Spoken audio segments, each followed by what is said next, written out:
Soy Doctor Tigre porque ustedes ya saben, tengo los ojos verdes, ronco de noche y dicen que soy rayado. Pero hoy les hablaré acerca de lo que está pasando con la crisis de materias primas y la caída brusca del petróleo que está afectando la vida de los ecuatorianos. Estamos en la perspectiva de este año 2016 y por supuesto estamos en los primeros días de enero. Son las 4:30 de la mañana y estoy a punto de salir a correr por la playa para llegar hasta la ranchera que me lleva hacia la comunidad donde yo trabajo como médico. ¿Qué es lo que está sucediendo en este momento? ¿Qué nos ha enseñado el año 2015 a todos los pueblos que vivíamos de materias primas?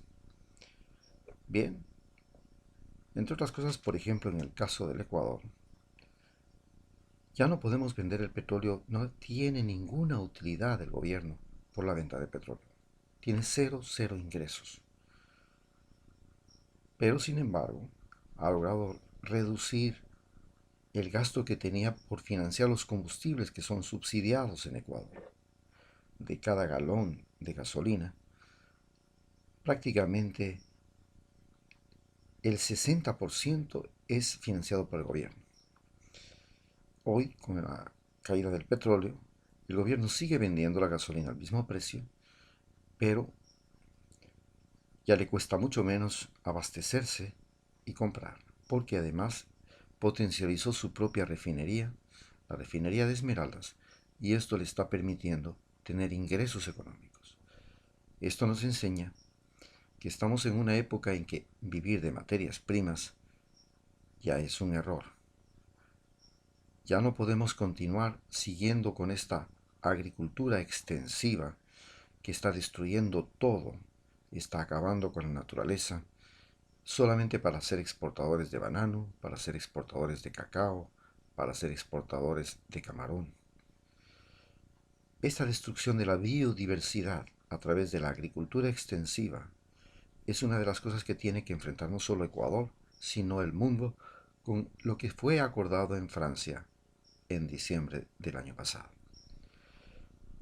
Se trata de reducir la emisión de gases de invernadero que se llaman, para reducir el cambio climático, el calentamiento global, pero no solamente eso. Se trata de proteger la biodiversidad, que es lo que se está perdiendo aceleradamente en el mundo, y la diversidad cultural también, que es otro de los elementos que no se ha considerado, pero que se está perdiendo. Ecuador, que es uno de los países más megadiversos del mundo, está viviendo este azote de una manera brutal. Enormes extensiones de tierras selváticas están destinadas a la producción de palma africana, un desastre ecológico. Palma africana que sirve para producir aceite, que se piensa utilizar como biocombustible en su mayor parte.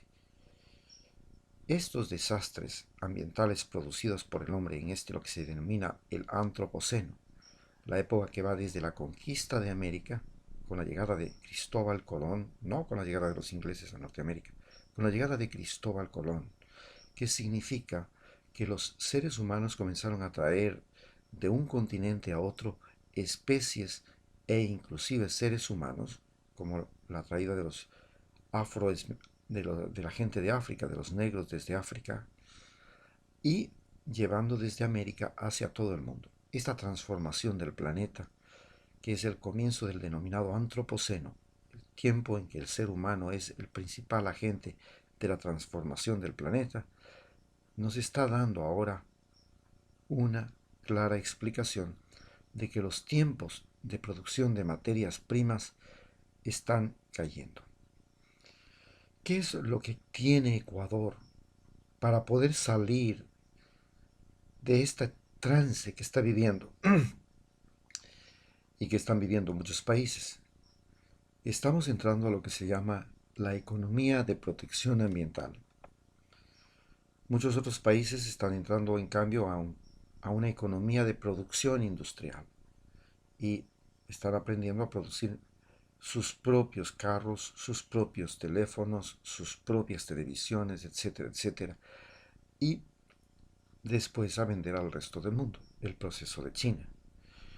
Pero, en cambio, nosotros tenemos el 33% del país que es área protegida. Y hemos tenido la experiencia de Galápagos, que es la experiencia de producción o explotación turística más exitosa del continente americano en lo que se llama turismo de protección ambiental. Costa Rica también tiene lo suyo. Hoy estamos entrando a este proceso de protección ambiental y de turismo. Pero esto también va a significar que tenemos que cambiar esta producción extensiva de plantaciones por producciones intensivas de fincas autosuficientes que producen excedentes. Es decir, tenemos que tener fincas autosuficientes donde los animales no puedan o no tengan que vivir estabulados en prisiones, con una vida horrible, sin libertad. Entonces, esto de tener animales sin libertad es una de las formas de opresión al mismo ser humano. Cuando nosotros quitamos la libertad a los animales de crecer, de buscar su propio alimento, de tener un tiempo para reproducirse, para encontrar pareja, para vincularse con nosotros de su especie, esto hace que el ser humano se vuelva un enemigo de sí mismo y se comience a convertir en una parte accesoria de un mundo mecanizado y computarizado y pierda su propio concepto de libertad.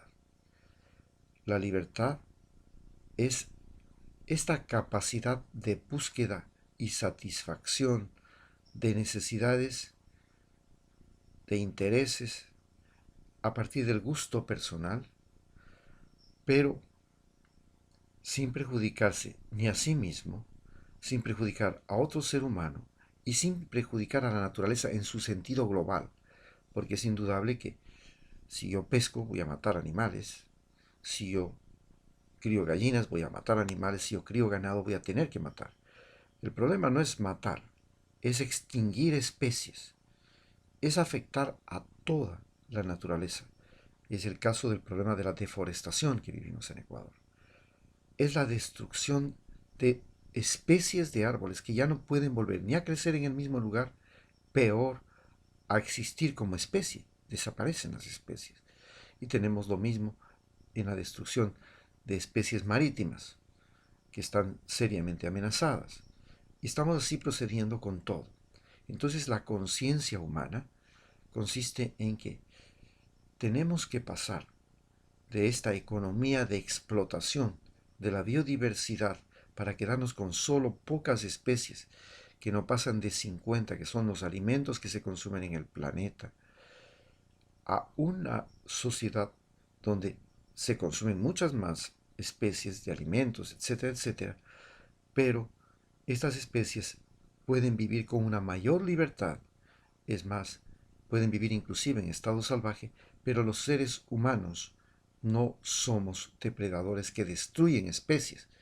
Podemos consumir algunos individuos de esa especie para poder alimentarnos, para poder producir otros recursos que vienen desde la naturaleza, pero no vamos a destruir a la naturaleza, no vamos a destruir las especies, no vamos a destruir hábitats para construir la satisfacción y el placer.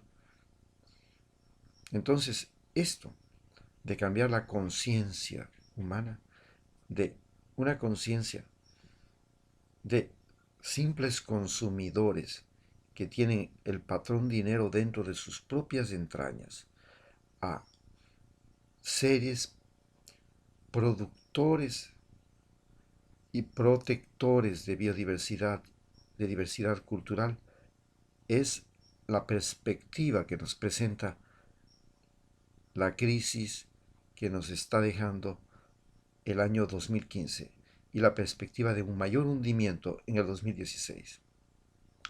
pasar de una economía de destrucción de la naturaleza a una economía de construcción, no de protección del ambiente.